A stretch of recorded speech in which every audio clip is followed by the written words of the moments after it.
Big show today. It's put up or shut up time in college football, and we've unearthed some important need-to-knows to prepare us all for the final 2-week stretch run before the college football playoff. It's a Tape Truth Monday here on the show, and just 150 days until the NFL draft.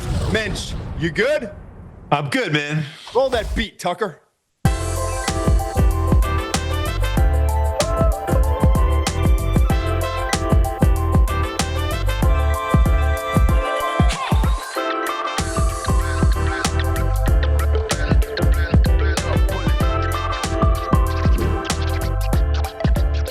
Do you feel it, Steve?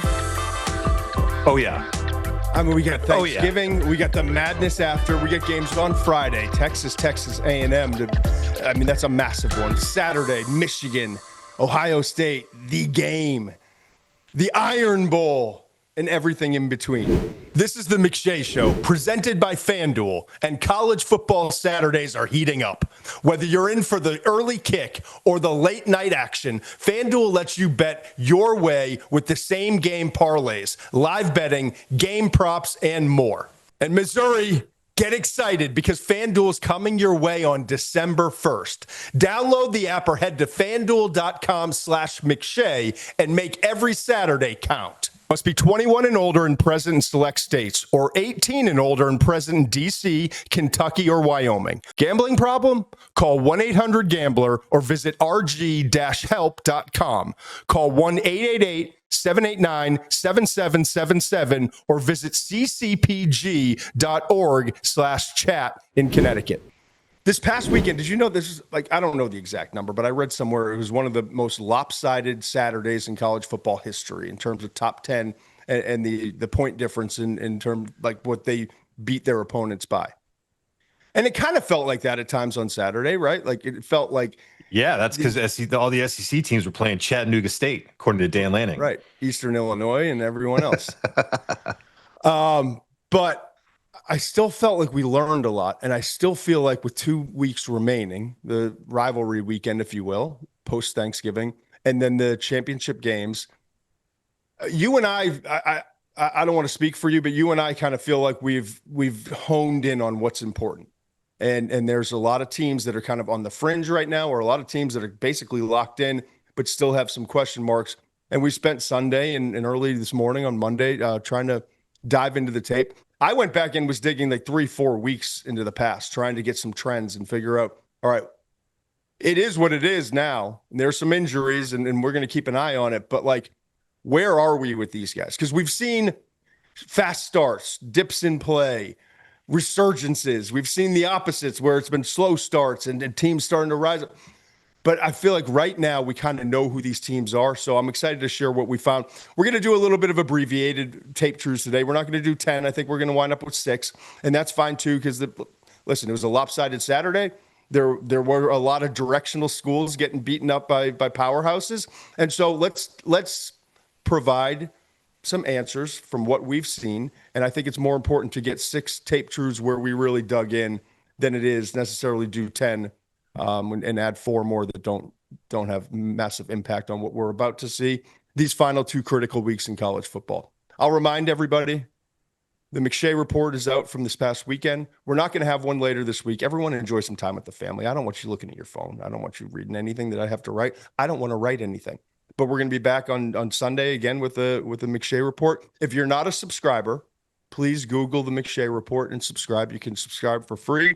Premium members get a lot of benefits, especially now as we're ramping up into the college football playoff and the NFL draft season. So yeah, McShay's going to start cooking now. You got to get the McShay Report. Yeah, McShay's going to start cooking now. Yeah, there's a lot of exciting stuff coming and a lot of exciting news for what we're trying to do in the next 4 to 6 weeks. So stay tuned. With all of that, tell the fine folks who are watching this show right now how they can support us, Steve. Why do you always do this? You wait 4 weeks and then you pop it on me. Because I like to see you squirm. It's why it's why I talk about Isaiah Sategna running for 70 yards and showing breakaway speed and relate it to a beautiful woman walking into a room who seems to have confidence and the hair is flowing and laughing and all those sorts of things, and then throw it to you do you have that same sensation that I get? And I only do it to make you uncomfortable because it's just as entertaining for me. And I think it's entertaining for all the folks who are watching and listening. Yeah, if you're watching, I look like a tomato every time he does it. I turn red. All right, go to the YouTube channel, The McShay Show, and hit the subscribe button. Get the alert, too. Hit the alarm button so you know when a new show comes out.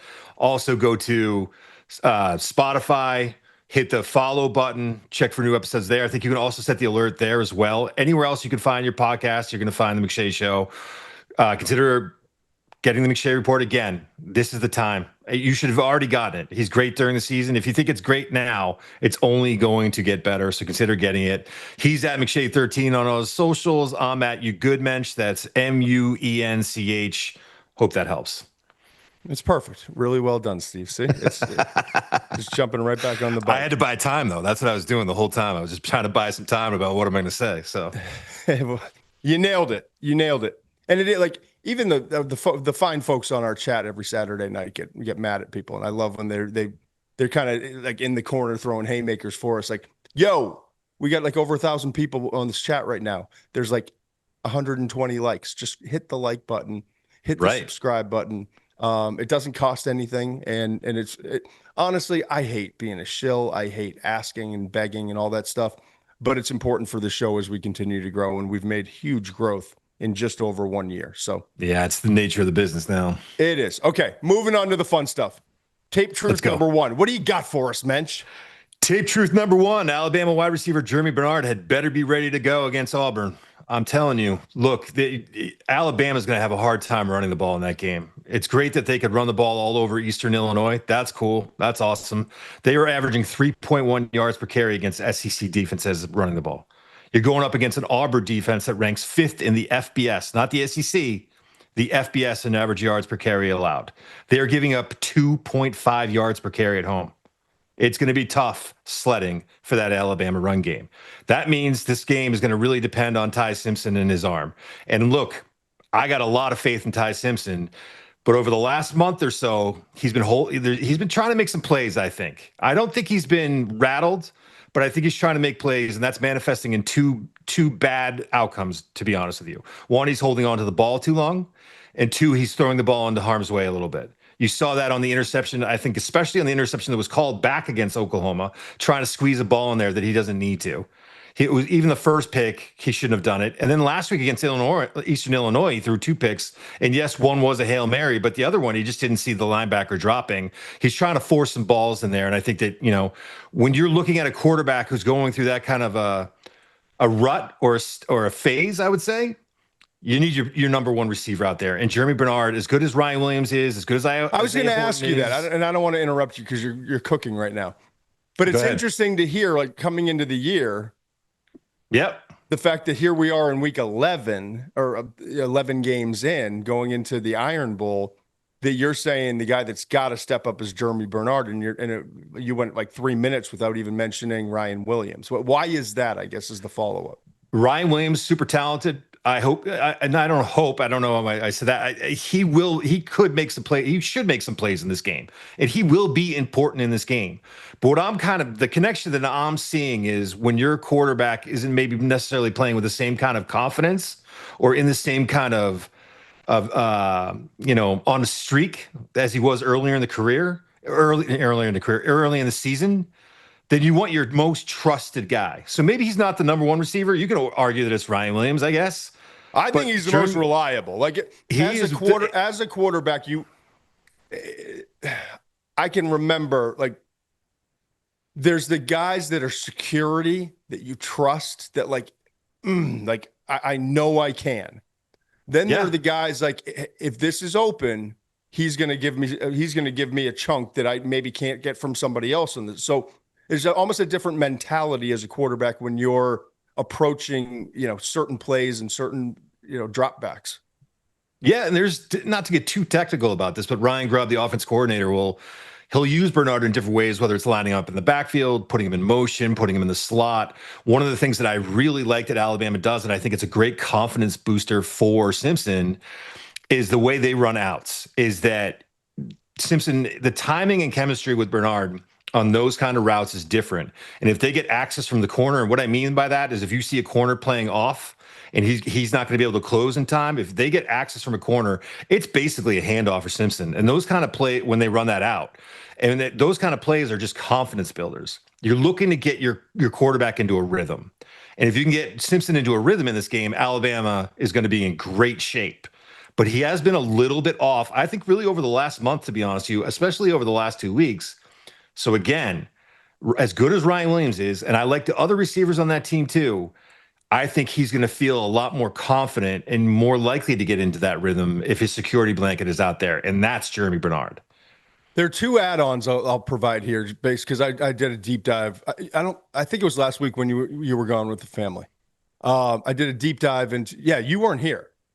I went back and looked at Ty Simpson and some of the struggles, and everyone's kind of losing their minds, like he's overrated. I can't believe. Yeah, I think that's way overblown. So I went through a whole, and if I'm not going to get into all those things again today, but if you haven't watched it, then please go back and you can. I think it was last Monday in the tape trues that I went and I just dug into the last like 4 or 5 games for Ty Simpson in Alabama and what's going on. Cliff's Notes version. The run game is so unreliable, and there were even spurts in that last game where you thought, okay, and they made a couple moves along the I want to say the right side of their offensive line, and you could see a little bit of progress. They've been shuffling those guys, yeah. They have been. And so for a period in the game, in the first half of the game, you thought, oh, maybe they've solved it, maybe the run game, and then it just disappeared again. I equate some of the stuff to what we saw with Nussmeier 2024, where remember I went back this summer and watched the tape, and I was like, I don't recall ever watching a quarterback from beginning of season to end where I felt like literally like the mental and the physical toll that it took on him, Nussmeier, because they didn't have a run game, and it was 40, 45, 50 passes. Like it was an insane number of dropbacks per game. And the amount that he had to carry that team, you could see it physically. He wasn't as twitchy. And you could see it just wearing down. And then you could kind of see the emotional toll, pressing at times, doing different things that you wouldn't want your quarterback to do, but you kind of have to write it off because what's the other option here? Okay. So I've seen a little bit of that in Ty. I don't think he's pressing the way that Nussmeier was a year ago at all. And I give him a lot of credit for not. But when you're putting that much onus on the quarterback, it's going to wear on you, especially with that schedule week in and week out against the SEC opponents that they've been facing. The other part is, and just looking into this game, right? And I kind of touched on both. The first part is he has lost a fumble in each of the last 5 games. He has fumbled the ball in each of the last 5 games. It's not all because of this, but the majority were because of this. He has got to, and he's a smart young man, obviously, and he's been around ball his whole life, obviously. He has got to now make it a concerted effort, ball carriage, protection inside the pocket when it starts to collapse. That was like 4 of the 5 fumbles. A variation of just not that last second, not just covering it up and trying to maybe get like, so that's going to be important in this game because it is going to be a highly charged, emotional game against a damn good defense. He's got to on the road. So take the sack. Yep. You can recover from it. You got Ryan Williams. You got Germie Bernard. You got Isaiah Horton. Trust your defense. But you can't recover if you can't recover from it if you hand the ball over. Okay. And then the final thing is, and I'm encouraged by what I saw this past week, just literally 1 catch. We did a deep dive earlier in the season on Ryan Williams and the drops. And remember, the high percentage of those drops were contested, defender closing in, focus coming off the ball to see if he was going to take a big hit. I saw a catch this last week.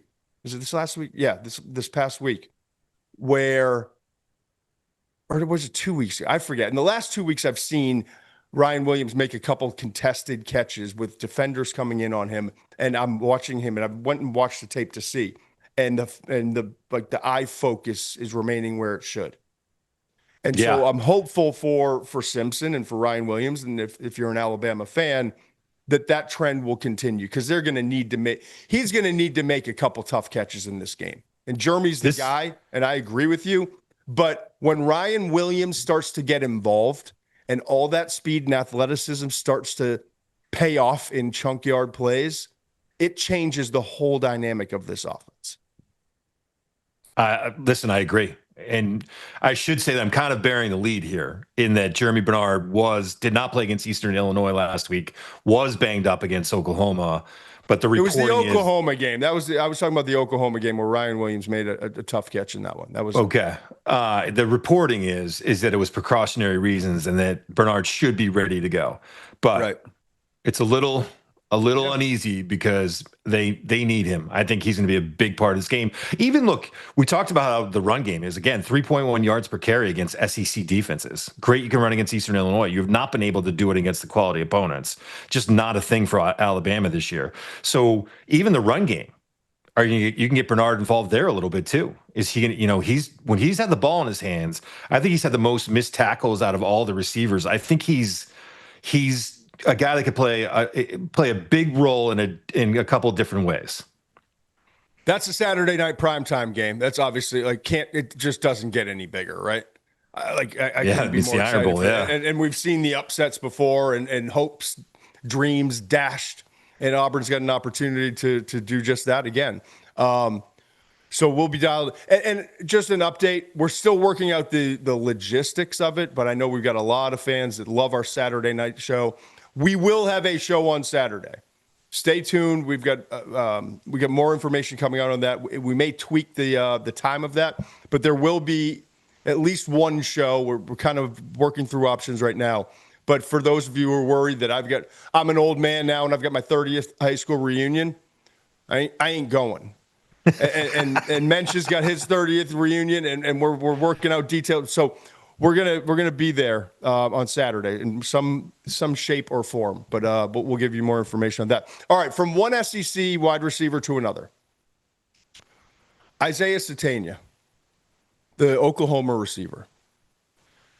We came into this year, and Deion Burks, every scout you talk to, you put in the tape, the top 100 guy. I think he still is.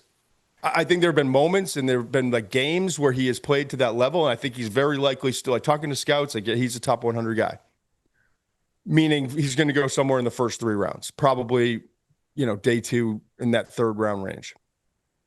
What's interesting to me is Sategna, the Arkansas transfer, has come in, and he's become the guy. And I knew he was fast because there were reports about it. And he's reached 22 miles per hour on the tracker and in game, which kind of equates to the 4.3 range. And then we've seen flashes of the speed throughout the season. And then you saw the speed on that long touchdown run where Oklahoma desperately needed a big play. I think it was a third of their offensive output. It was 84 yards, I think, right? That one catch and run was 84 yards, I think. And I think they had 250 yards, a third of their offensive output was that one play. He's dangerous. So I just wanted to get into Sategna because I feel like we've talked about all these receivers, right, Steve? We've talked about Carnell Tate and Jordan Tyson. We've talked about Mekhi Lemon and his rise. We've talked about Casey Concepcion and Boston is it Denzel Boston, right, from Washington.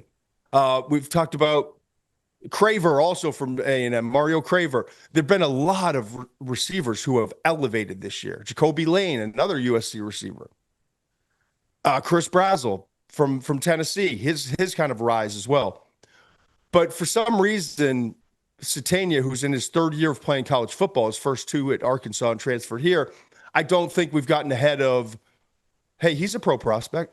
He's eligible. And he's having a better year than Deion Burks, where everyone in the scouting community is Burks is top 100. So what's the takeaway here? Sategna is not the biggest cat, okay? He gets out-muscled on the perimeter wide receiver when working outside there, especially when he's running kind of downfield routes. Contested catches, there's some moments. There's some balls where I see him double catching.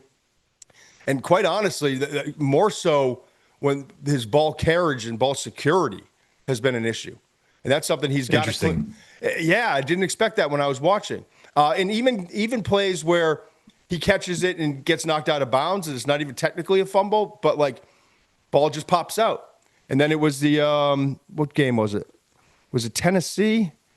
There was another play, ball got knocked out at the end. I see him not cover. Yeah, Tennessee, Alabama.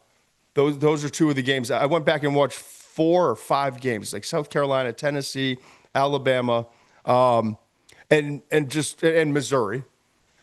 And it's just something to keep an eye out with him. However, he's both quick and fast, and his confidence continues to rise. Right, his yards after catch weapon. They hand the ball off to him sometimes, and it's been interesting watching Ben Arbuckle and this offense that was unbelievable. It was at Western Kentucky, then obviously Washington State, and he's one of the bright young minds in college football. Unfortunately, he's been neutered. Arbuckle has, right? And so what they've had to do with the offensive line, poor offensive line play, no run game, and John Mateer's thumb. They've had to rely on Sategna, the quick game, screen game, and it's not necessarily, Steve, even, how do I explain this? When I'm watching Sategna as a route runner, it's not about necessarily in the confines or construct of this offense. It's not necessarily about running the route tree or that specific route perfectly to uncover. For Arbuckle in that offense, it's more about getting him almost like moving a chess piece, getting him to an area. So that can be a crosser from the backside where he sits and then moves and slides. That can be an out and up, but it's not necessarily about beating him on the out and then getting upfield it's more about the out and up to widen the zone and then get himself into his own spot. Arbuckle uses him to get into spots, right? Right. Okay. So with all that in mind, he's been so critical to this offense because they desperately need someone who can turn 3 into 10, turn 7 into 84. And right? And he's provided that for them. And he's been able to do so because he does uncover so quickly just like the quickness and the speed, the acceleration out of cuts. But then he's smart, man. And it's interesting watching him. He just has a natural feel for the game. And I don't know his background. I don't know if he played quarterback. I don't know. But some guys you can see they have a natural feel for where they're supposed to be. And as the play moves and Mateer, who extends a lot of plays, the scramble rules, as we call it, after the initial play breaks down, receivers have responsibilities and areas they have to be. And a lot of it is working with the quarterback, the way he's rolling, finding soft spots, staying in the quarterback's vision. He does a great job of that. And it's critical for Mateer because he's on the move a lot. He's undersized, but he blocks. And then the blocking, I've noticed, sets up some of the cells in the play action. So no one cares if you don't block, but then you go to pretend to block and then try to work that off, But when you're blocking, even though you're undersized, you have to take you seriously. The defender has to take the receiver seriously. So they take the receiver seriously, go to engage and understand that he does this on runs. So I better be prepared. And I've seen him kind of, knock guys who weren't prepared for me to come for this undersized receiver to come in and clock him. And by doing that, then right before he makes contact, he up the field. So he's doing a lot of little things that I like. And his speed is what is attractive to me as an evaluator and is what is giving Oklahoma moments of opportunistic play to overcome all of the things that are going poorly on that side of the ball. Deep ball down the left rail versus Ole Miss. I saw easy speed. Sits in the soft zone, great feel, scramble rules, like stuff. Beautiful job against Ole Miss. Another one against Ole Miss. Long yard after catch, touchdown, that breakaway speed. The Missouri one this past week we talked about, 6:59 second quarter, backside crosser, just gets. See ya. And so I look at this for Oklahoma. Now, let's look at it from the NFL draft perspective, just for a second. He had 52 catches in 2 seasons combined at Arkansas. 52. He has 56 catches here for Oklahoma through 11 games. Let's dig in a little bit deeper. After the first 2 games of kind of getting his footing and not having, it was Deion Burks. Remember, it was Kanik, the tight end. Yeah. I think he had like 6 catches or something like that combined the first 2, and it just wasn't the big impact. Still finding his way. He was finding his way, and Oklahoma didn't know what they had in him. But after those 2 games, he's become the go-to guy for OU. Okay? Last 9 games, he's averaging 6 catches per, 85.2 per, and has 6 touchdown catches. All 6 of his touchdown catches have been in the last 9 games. His 56 catches, Sategna's, are 10 more than Deion Burks. And more importantly, you ready for this? Nearly twice as many receiving yards than Burks, who has 46 catches. So it tells you the big play element. And I want to remind you, I'm saying all that. And when I'm watching the tape, it's screen game, quick game, underneath crossers. It's a lot of that stuff. So it's invaluable to Ben Arbuckle, invaluable to John Mateer. This guy's a difference maker. Now, and he's averaging 12.7 yards per punt return. I just looked it up. I knew he was dangerous in that area too. Yeah, it doesn't have a tutty yet, but he is a threat. But for a team that's winning on defense and special teams, that 12.2 is critical in the ultimate goal. Yeah. For some other teams, they're scoring 40, 50 points a game. It's not as, it's not that big of a deal. It'll surprise no one if he pops a punt return for a score. It'll surprise absolutely no one. So I asked this question, and it's rhetorical. If he's the guy, and Deion Burks is a top 100 prospect, why aren't we talking about him in the same vein? And I think we need to start to. Right. I do want to say this this receiver class is interesting, man. But go ahead. Fascinating, and we got a lot of time to get to it. But I want to bring it back to this season. I'm excited to talk about it. We're in it right now. 2 weeks, college football playoff. Let's go, and they're in the thick of it. And I made the comment Saturday night, like Georgia to me is the most dangerous team in the SEC. It's the team I would want to play least, including A&M, which has not lost a game. And I said Oklahoma's starting to scare me too.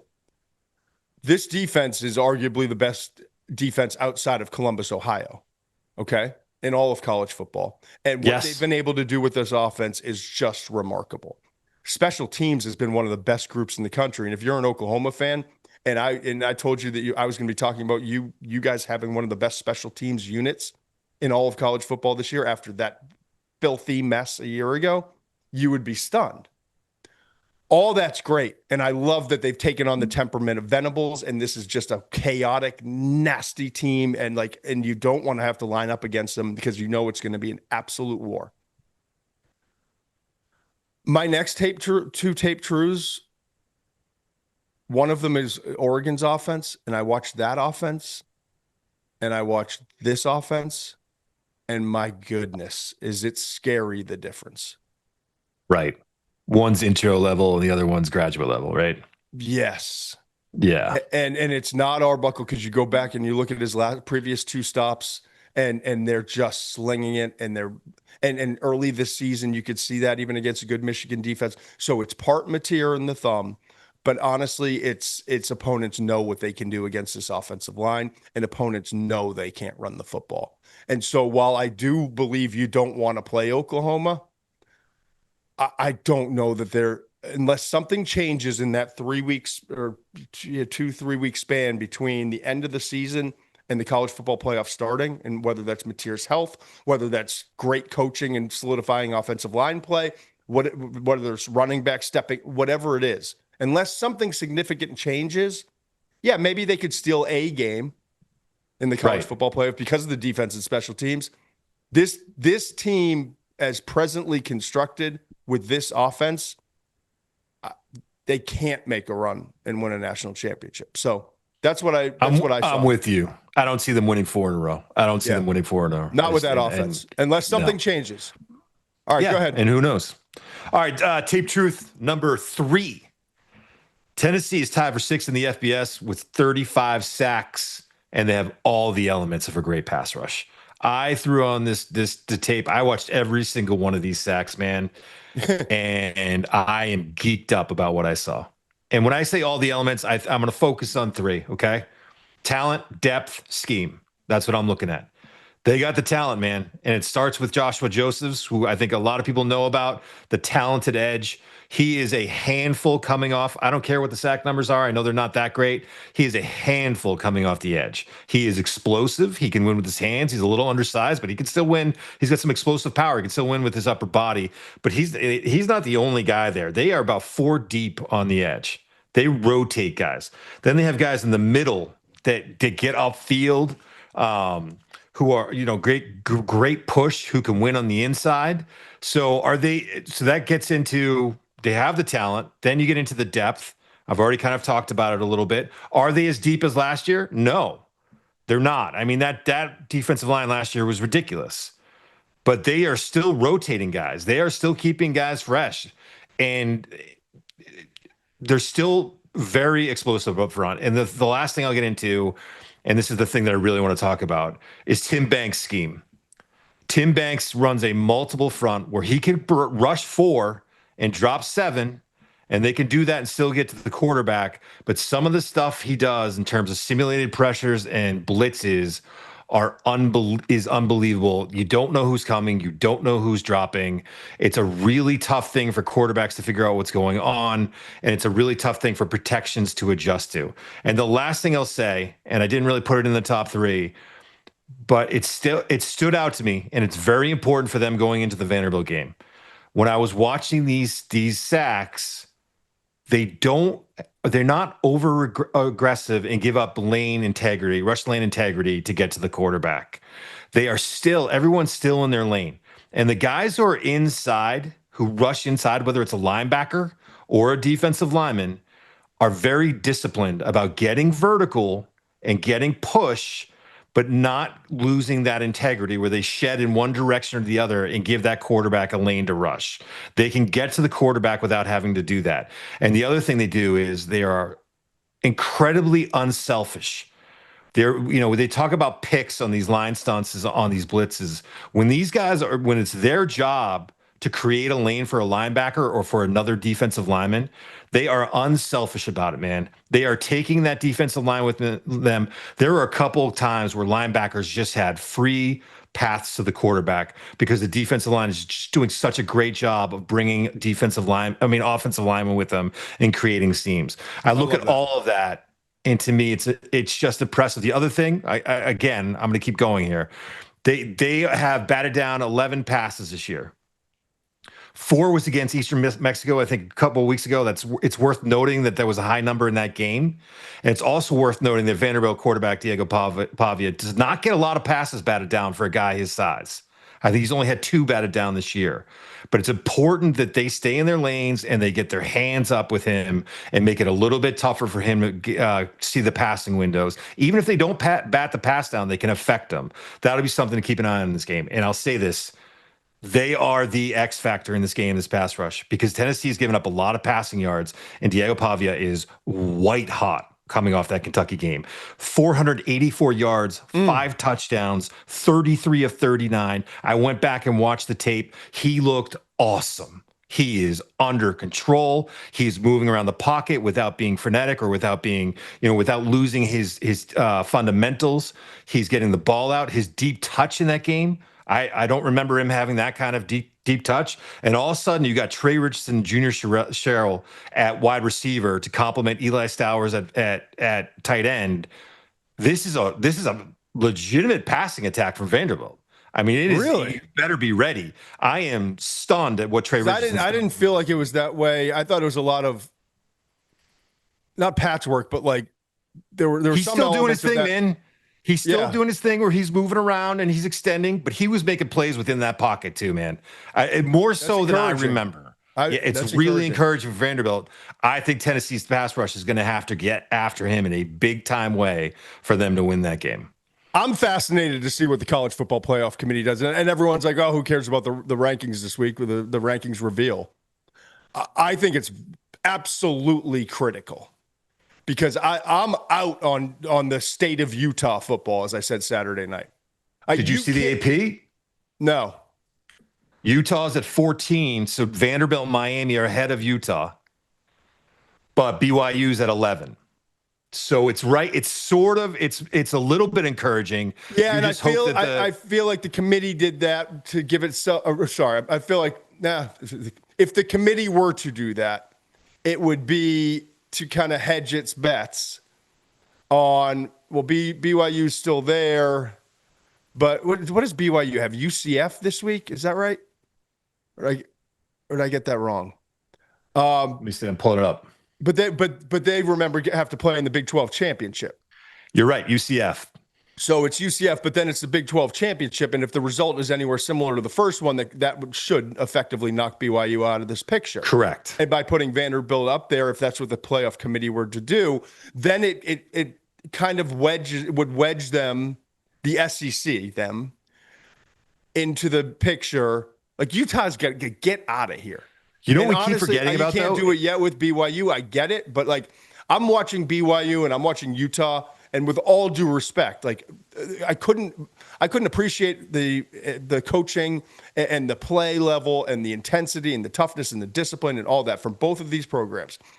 However, I watch them and then I watch Vanderbilt and then I watch Texas and I watch Tennessee. And I know the records aren't great. And I know there's been moments and I know there are flaws. But you can't tell me. Tucker, let's find that out for us. BYU versus any one of those three teams, if we could have that. Maybe by the end of the show. If not, we'll circle back on that Saturday night. BYU versus Tennessee, Vanderbilt, Texas. What would the FanDuel odds be on that? What would the spreads be? Because you can't tell me that those three teams aren't all better than BYU. Yeah, we didn't talk about this. We kind of let it slip on Saturday night. We're forgetting that a Virginia or a Pittsburgh's going to get in there too. And Well, but I was including Miami. But Miami's not going to play in that game. Yeah, it's brutal. I love the honesty. I'm with you. I am right there with you, man. It is. It's brutal, and I don't know what the answer is. I don't know. You're gonna put Pitt. I know. They don't have a choice. I get it. Fun team over Texas. But after watching that Notre Dame game, I mean, yeah, no, I am with you, man. I think it's a fun team, but you can't tell me that a Texas or a Vanderbilt shouldn't be there ahead of a Pitt.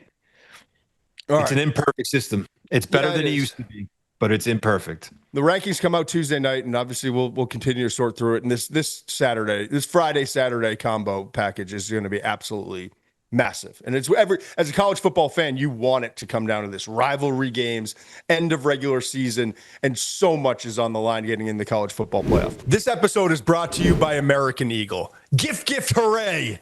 Want to make the people in your life happy this holiday season? Then give great jeans with American Eagle. They've got everyone on your list covered, including you.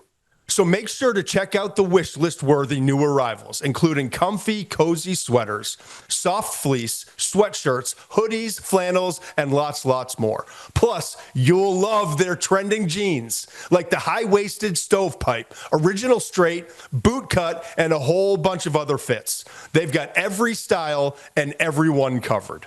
You can check it all out at ae.com or just go to the store. All right, tape truth number 4.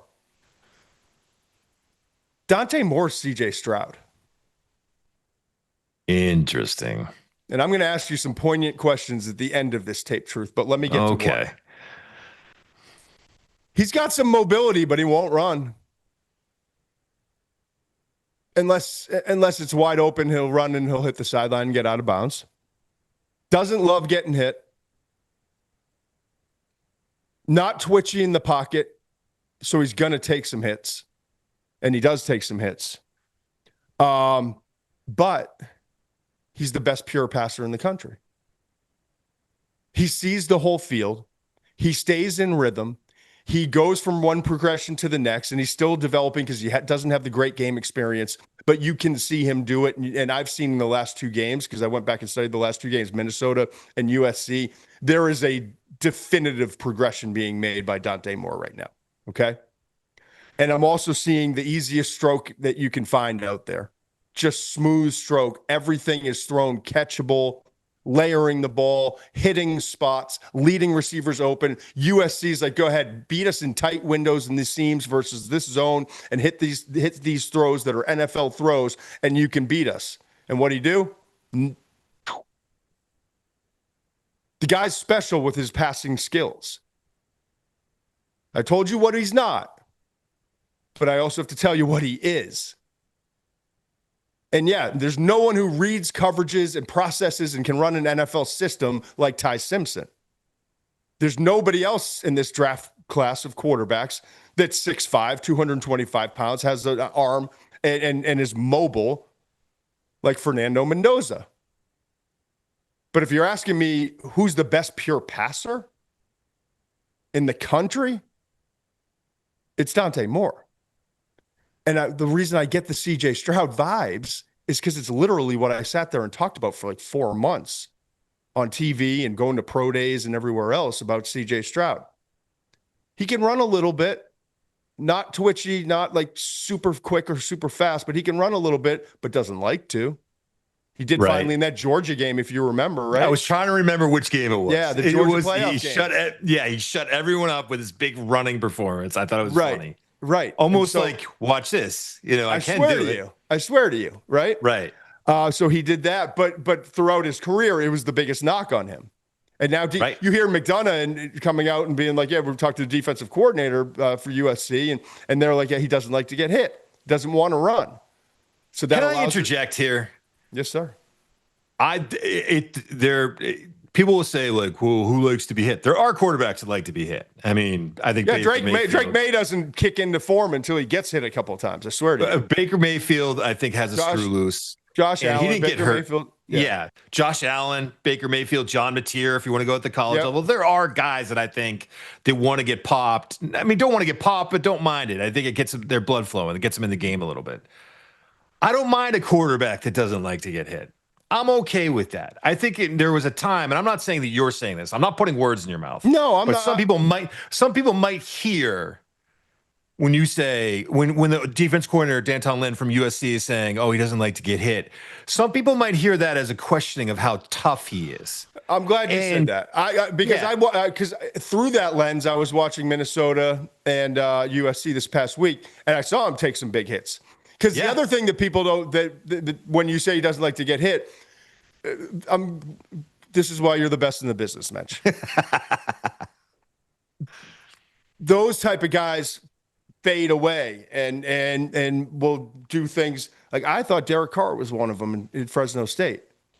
There was some element. Listen, Derek Carr ended up being a pretty damn good quarterback. There were elements of that in his game in Fresno State. There's no. But I don't see that. Like I just saw him against USC and Minnesota taking big hits because he chose to hang in there, stare down the gun barrel, and make throws. So, and I'm just looking at my notes on time. Like the seam stuff against USC and hitting spots and leading receivers into tight little windows, making tough throws with zero panic under pressure. That's not a guy who's not tough. That's not a guy who's afraid of getting hit. That's just a guy who doesn't want to take off and run because he wants to extend it long enough. He trusts his passing skills, as he should. And he views mentally, internally right now, his best asset and the way he can provide the best ability to beat this defense is to stay behind the line of scrimmage and wait for the last possible second. So, yes, it's not a toughness thing. Can I ask you one other thing that you might not get from the all 22, but you get it when you watch the game? This is a team that's turned into a run-heavy team. They have one of the best quarterbacks in the country, but because of their issues at wide receiver and all the injuries there, they've turned into a run-heavy team, right? And maybe I'm jumping. Maybe this is too much. Doesn't it feel like he's just a team guy? Doesn't it feel like I'm going to do he's not upset about it. He's not bothered by the fact that they're not airing it out 40 times, even though he knows what he can do, that he is just there to do what's best for the team. I think he has an immense level of respect, appreciation for his offensive coordinator, Will Stein.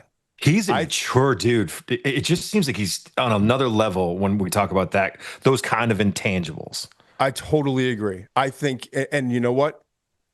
There's a very, very short list of guys that I would put all of my trust into as a quarterback in the country right now.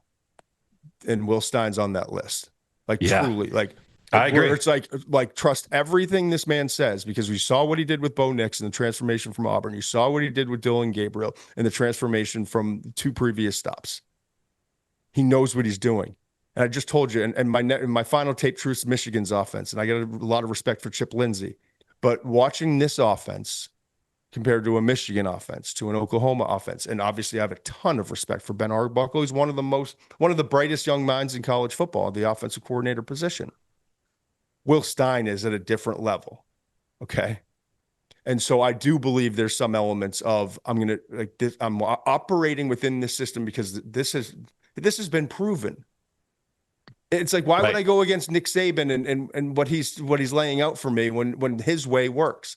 Goes back to Frank DeFelice. Hey boys, we tried your way. Frank DeFelice gets so much play on this pod, man. Have you talked to him recently? His soul. No, God rest his soul. He I didn't know that. Within the last year, yeah. But no. Sorry. Yeah, no. He lived a wonderful, fruitful life. But it was one of his all-time lines was, "Boys, we tried your way. Your way don't work." No, there's always a 4-1, 4-1. I imagine Tate gets the 4-1 every once in a while. Hey, son, we tried your way. Your way don't work. But anyway, so those are all the things that I'm seeing, and I do think it's important that what you just mentioned, this run game has taken off, and Noah Whittingham has been.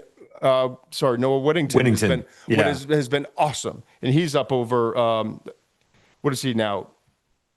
What is he rushing? There's 727 yards, but has really taken off recently. He's only played in 9 of the 11 games. You get the backup, Jordan Davison, who's been awesome. De'Aaron Hill, who's been really good. They have talent at the running back position, and it's all balanced out. I want to make this point perfectly clear as we talk about Oregon right now. I hope the college football committee, and obviously they have a massive game against Washington, rival on the road, horribly tough environment to go play in. And that's a good team that has kind of had some stumbles in the early middle season and has slowly gotten better under Jed Fish, and they've got talent, okay? A loss, you would assume Oregon's out. A win, they're absolutely in, and right now tracking towards having a first-round bye. Or not a bye, a first-round home game. Yeah, I would say that. So, but I want people to understand, just like we put a lot of emphasis on, with the committee I'm talking about now, on, hey, quarterback's out.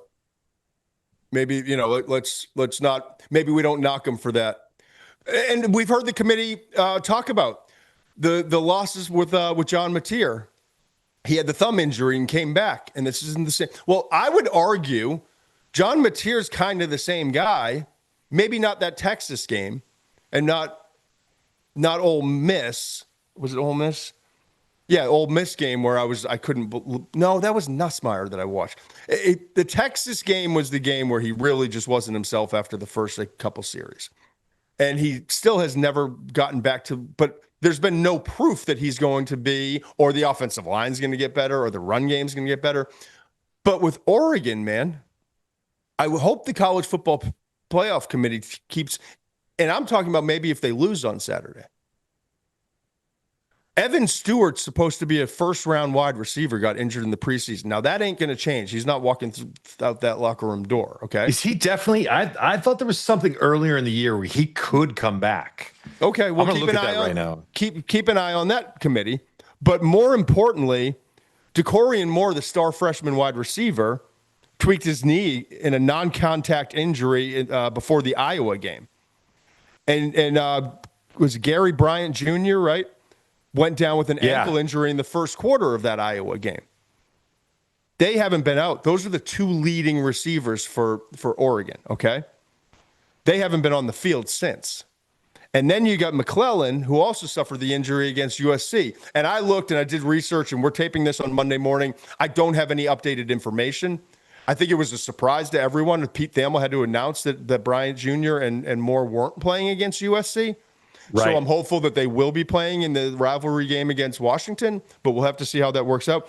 But if they're not in there, I hope it's kept into perspective. And more importantly, like, how good is this fucking offense, man? They've scored 84 points against Minnesota and USC the last 2 weeks, and they haven't had DeCorian Moore. They haven't had Bryant Jr. They lost McClellan. They didn't have Evan Stewart all year long. Dude, they were losing offensive linemen against USC. They lost their center. They lost their right tackle. Like, they were banged up front too. So, like, Train keeps rolling. Train keeps rolling. 84 points. Like, it's pretty remarkable. You know, I think it's 42 and 42 the last 2 games. Looks like I misspoke that earlier in the year they had some optimism. Yeah, then there was an update. That Stewart's dawned not on me. back. There was an update that he's not coming back, and that's when we were like, oh man. John Swarsky was this coach at ESPN, right? And for all like sideline reporters and field analysts, as I was for several years, you would go to the seminar and he would teach you about asking questions. Don't ask. Oh, that's great. Don't ask a question that can have a one-word answer. Coaches will give you the one-word answer, and you'll look like a jackass. All these different rules. Use why and how, not when and what. You know. So there were all these different rules. One of his major rules were don't ask a double-barrel question. I'm breaking it, Swarsky. I'm going to break it here and ask you a double-barrel question. Here we go. Question A.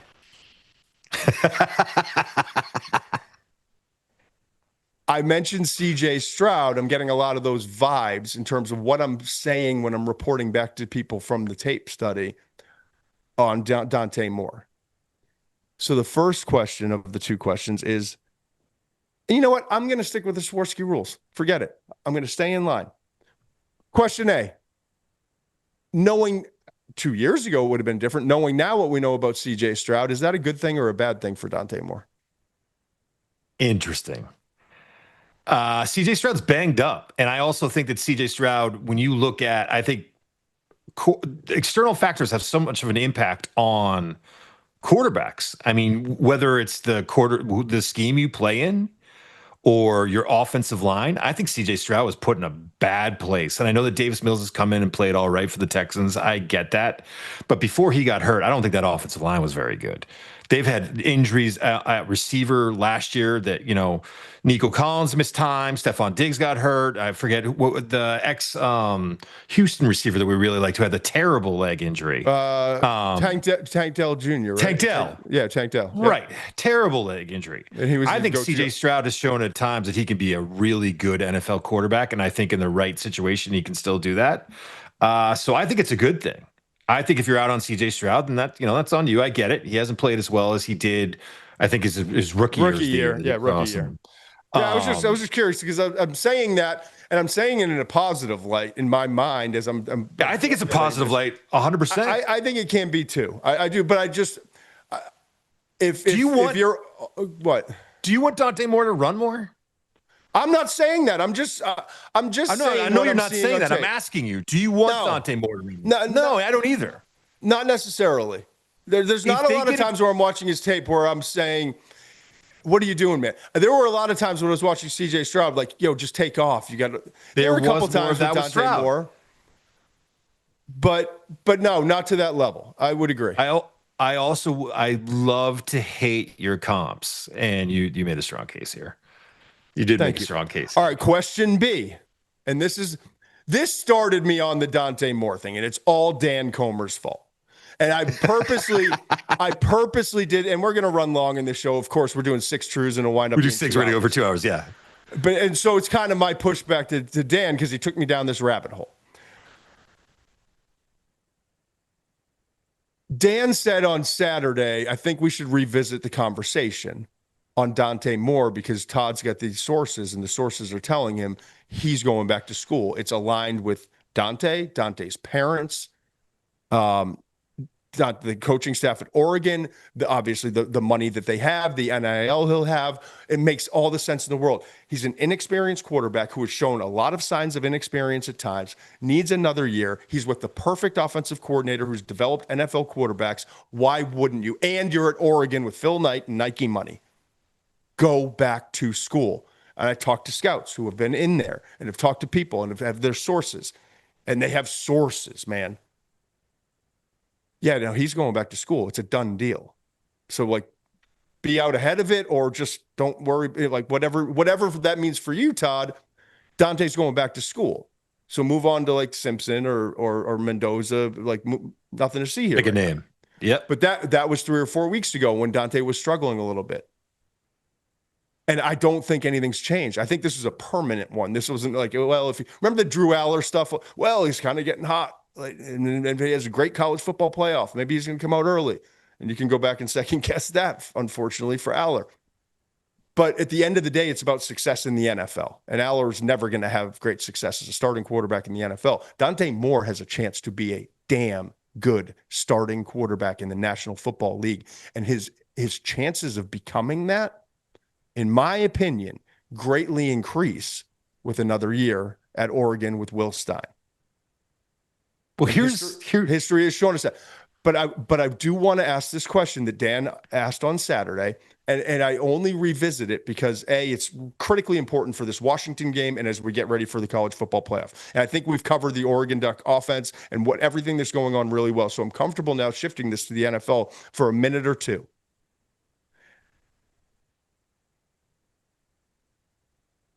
If he plays great against Washington and he plays great, and this is what Dan was getting to, plays great in the college football playoff, and he then takes a minute and looks at the landscape and he looks at next year and he looks at John Mateer's going back to school, but much more importantly, Ty Simpson might be going back to school and Arch is going back to school and Julian Sayin will be eligible. He's going back.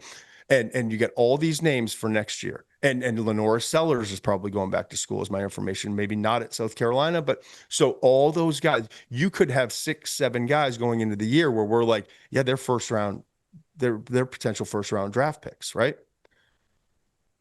And then you look at this year and it's like, maybe it's just him and Mendoza. And you get 17s in the top 11. And now I'm seeing like Pelisaro's sending out an X post and Brugler sending out an X post. And I'm sending them to you guys just laughing as I'm sitting on the couch with my family and we're watching NFL games. Here we go. Friends over for Friendsgiving. And I'm like, there you go, Dan. Congratulations. So my second question is, will his draft stock be enough for Moore to change his mind? Even though we both hope not. It's a fascinating question. Here's how I'll answer that. I would frame it as that's up to the young man and his family and his team. And I am a Dante Moore fan. I am a Ty Simpson fan. There's a lot of quarterbacks I'm a fan of. And if they ultimately decide that it's the right move for them, or they believe that it's the right move for them to come out and go into the draft, I will be rooting for him. As an analyst, I will express all the concerns that you just expressed, that he could have used another year. But I'll also do the same thing. I am with you. There are some players that we just completely agree on. And I completely agree with you on Dante Moore. He has a chance to be a franchise quarterback. He has a chance to be a franchise quarterback early and a really damn good quarterback for a long time. If I am part of his team, this is what I am telling him. And I think this is something that we all have to keep in mind. If you have a chance to be the first quarterback and the first overall pick taken in this draft, assume the Jets are taking you. Assume the Jets are taking you. Mm-hmm. Regardless of who's picking first. Assume that you are going to be a New York Jet and factor that into your decision and look at their history of quarterbacks and what they've done with quarterbacks and whether or not you want to get into that game. Because it doesn't matter the coaches, the GMs, look at the history of the quarterbacks there. It's a mess. It is a problem. And I have to say that. I have to have that as part of the conversation. You're going to be a Jet, man. Do you want to be a Jet? It's either going to be you or Mendoza. If that's who the two guys that come out, say Tyson comes out, if it's a 2-man race, one of you is going to be a Jet. You want to be a Jet? I'm not sure you do. Maybe Swatsky knew what he was talking about. Because I just got two awesome answers rather than one jumbled one. All right, tape truth. You have to assume that, though, right? You have to assume. It's brilliant. I'm not even following up because it's the perfect answer, and I couldn't agree with you more. I think it's an awesome answer. All right, tape truth 5. Max Klare is Ohio State's wild card, and we're talking about this Ohio State team. Yes, the tight end. Tight end Max Klare is Ohio State's wild card. Okay. And I've been high on him, and I've been waiting to talk about him all year. And it's kind of it was a slow start. And is this guy going to do anything? Full disclosure, there's some bias here because I like this guy so much. That being said, Jeremiah Smith out last week. Carnell Tate hasn't played football in a month. I don't think people realize that they're banged up at wide receiver. Meanwhile, Klare, again, the Rutgers pass defense hasn't been good this year, but he had 7 catches for 105 yards and a touchdown. He's had 4 or more catches in 6 of the last 7 games. He's become a big part of their offense. He is their third leading receiver. He can make plays. I'm interested to see what the situation is with Tate. Jeremiah Smith was probably more of a precautionary reason. It sounds like Tate's going to be back for this game, but they're banged up on the outside, and it's something that's going to be talked about, I think, as the week progresses. They're going to need someone else who can step up and make plays, and Klare's that guy, man. He's a big target. He's a zone buster, both in terms of his ability to box out and give that big target to Julian Sayin, and also his just feel for it, his ability to settle in. He's also above average route runner for a guy his size. And it's only gotten better since he's gotten Ohio State because that's what Ohio State does. They make everyone a better route runner. So he can separate from man too.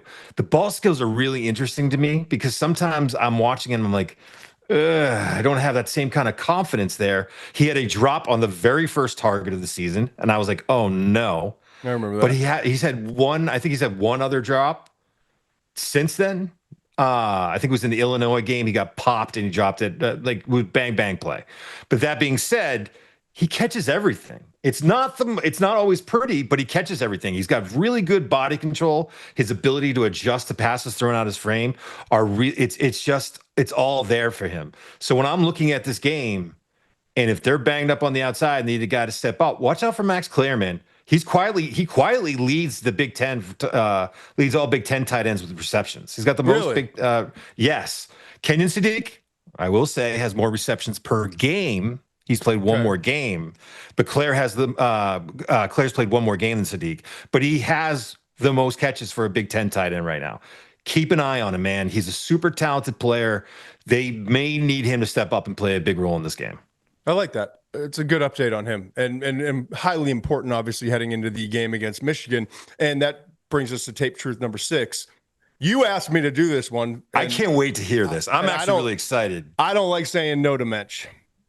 So tape truth number 6 is, I'm going to form it as a question. Where are we with Bryce Underwood? You asked me to go back and watch some tape and provide an update as we come into the game. And it was a great suggestion. I was going to go in different directions. I was like, yes, of course. Absolutely. I don't know. I felt like I watched a lot early in the season. We watched that Oklahoma game. I saw a couple other games, but I haven't kind of circled back because Michigan has been kind of on the outside looking in, and we've had all these other quarterbacks and all these discussions. So let's get to it with Bryce Underwood, the super talented freshman sensation at Michigan, right? Let's start with the positive. My goodness, this guy is talented. I mean, he is big. He looks the part. The ball explodes off his hand. He can hit spot. He can drill the ball into spots, I should say. Better than almost, I don't know. He's in the top 3 percentile. Let's put it that way. I mean, it just fires off of his hand. He's mobile. He's strong. He can break tackles. There are flashes in his game, and I'm starting to see more than just flashes. There are consistent trends on like the deep out throw when he's confident in where he's going with the football. He can absolutely just drill it in there, man. Okay? Drill it. And it looks beautiful. It looks like Josh Allen shit. It really does. Like, not many guys can just snap a wrist. And then there's the mobility. It was on display early in the that Northwestern game, early third quarter. There were two, like the one run and then the touchdown run. Like, you could see his mobility is a factor, and you can see it throughout every tape. But just watching these last two games, Northwestern and Maryland, to see where we are most recently with him, like you see all those things, okay? But as we prepare for this Ohio State team, and specifically for this Ohio State defense, right? With that defensive line that's playing at a high level after losing all 4 starters to the NFL, with Arvell Reese, with Sonny Styles, with obviously the safety. Why am I Caleb blanking Downs. right now? Caleb Downs. Thank you. Might want to remember that name as number one prospect in the class. My head is spinning. No, but obviously Caleb Downs, who by the way, like the Reese has stolen all the headlines. Downs has still been his sensational self. Like he's phenomenal. But as we prepare, you kind of like, where are we with this Michigan offense? The best way I can describe the Michigan offense right now is it's uncoordinated. It's choppy. And the more I dove into it, the more I realized it's not a Chip Lindsey thing, the offensive coordinator. Chip Lindsey's doing the best he can with the circumstances he has. And I want to remind everyone, Justice Haynes, the star running back who was putting up Jeremiah Love type numbers early in the season, has been injured and is not returning. He's out. He's been out the last 3 games, I want to say, and he's not returning. His right leg injury, hasn't played the last 3 games, and he's not returning for the regular season. So that has led to some of the choppiness and lack of coordination. But I want people to understand, if you're a Michigan fan, you're like, is this new coordinator? Like, he's putting in guardrails to protect his freshman quarterback. But he also, over the course of the year, like we've seen with Julian Sayin, like we've seen with Arch Manning, like young quarterbacks have got to grow up at some point. And when you see some of the flashes and you start to see a little bit more consistency, you have to let the leash out. Yeah. And I've seen Chip start to do that, but still with guardrails up. Let's simplify the reads here. If we go 1 to 2 instead of just 1 and run. So like, and I'm not going to ask you to go full field safeties, move. Here's the design of the play. Here's the structure. If the corner does this, you do this. Okay. But you got to let him play. He's a 5-star. He's got the size, the talent, the arm, the mobility, all of it. And so I've seen him start to do that more in times. And the problem, the push-pull here is he'll drill a deep out. He'll get on the edge and he'll create that run-pass option. He'll throw a beautiful ball on the run. He will take off running and he'll make some big plays. So you want the ball in his hands and you want to give him opportunities to do these things, because you still have a good running game, but it's not like what it was. And you got 2 good receivers on the outside that I like a lot. And I want to mention that. I like Andrew Marsh. He's got the juice. He's the juice guy from Katy, Texas. Guy. He's the juice guy from Katy, Texas. Comes up to Michigan, and you can tell the Texas is in him.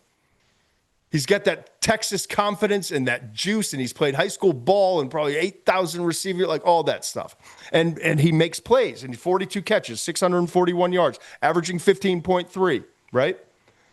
And then you got number 1 on the opposite side. 4 is the Katy, Texas kid, Marsh, and 1 is the opposite side. He's your X, prototypical out of a lab, 6'5", 215 pounds, looks the part, big catch Go radius. Get it. Yep. Possession receiver, but making only 32 catches, but 488, averaging 15.3 yards.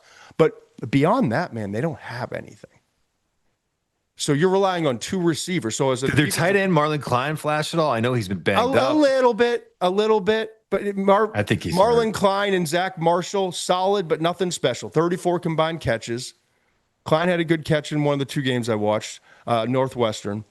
But Samaj Morgan, number 0, hasn't had to catch in 5 games. Didn't play last week. I believe he's dealing with some injury stuff. So all of that in mind, I told you about all the positives for Underwood. Let's get to the negatives. 11:56, second quarter, Northwestern. I see you smiling. You're like, let's get into it. Simple zone read, supposed to fake to the running back, come up, get your eyes in the right spot, throw it. Not complex stuff he's been doing probably since he was 9 years old, okay? But the running back's not in the right spot. He play fakes to air. gives wide receiver no chance. Footwork's a mess. Shouldn't have made a blind throw like he did. Misses. It was kind of like a crosser, right? It's one of those pop things, but now the running back's not there. No one's biting on the play action because you're the whole operation's off. Yeah. The whole operation's a disaster. When I talk about choppy and disoriented, that's what I mean. Misses badly high over the middle of the field because his feet are like this and just flings it. Freshman stuff. We'll get better over time. Lucky it was an incompletion. This one was thrown to Marlon Klein. Number 17 is Klein. Incompletion. Lucky it wasn't picked off. Later in that game, 12:47 down the right rail. He's thrown some beautiful deep balls occasionally. But he's thrown more of these. Like McClelly had no chance. McCulley, just line drive right over his head. Like just throw it up. Let the 6'5" receiver go run under it or come back to it. Just can't help. Give him a chance. Young guy with a big arm doesn't do that, right? I question. I saw a handful of throws like this. I question the feel and the layering. I don't think he has that yet. And over time, hopefully it comes. Then he follows up that one with an intercept. Then he follows it up. It becomes an incompletion, right? Low trajectory throw down the right rail. Then he follows it up a couple plays later with an interception of ball he just can't throw, Steve. He doesn't see the linebacker sitting underneath in the zone. The situation, though, with the game is 21-16 Michigan. Tight, low-scoring game. And you're just kind of blind throwing something. And that's where – but Chip Lindsey's like, yo, we've completed this 4 other times this game. We've completed this 40 times this season. And I've got to let you do this. But right. You can't, okay? And then he follows it up. So now they get the ball back, right? Now it's 22-21 because Northwestern scored. Get the ball back. Michigan drives down the field. A lot of the run game stuff and short, easy stuff. Underwood throws another interception. Another linebacker sitting in zone. The first one to the right side. The second one's to the left side. And you're like, as a coordinator, like, I don't know what.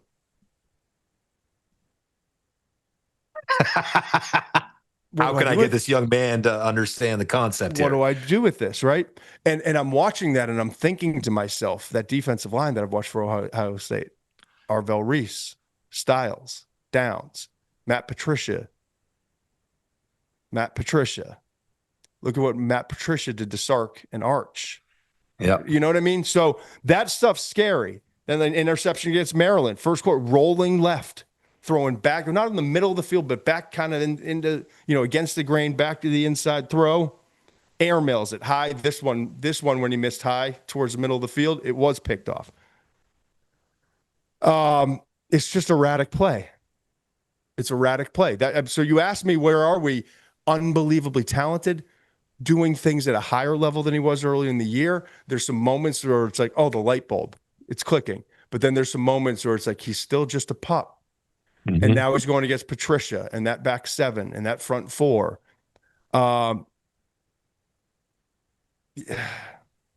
You trust him. You have to trust him. You get no choice. But it doesn't always get repaid. And I just, looking at this game, it will take something unexpectedly brilliant. Scheme-wise, utilizing his legs. He'll have to play the best game of his career to pull off the upset that Michigan has become notorious for Ohio State fans, right? Did you just jinx Ohio State on this pod? Ohio State fans are going to be livid. You just jinxed them. I mean, if Ohio State doesn't win this one. Oh, man, that's even worse.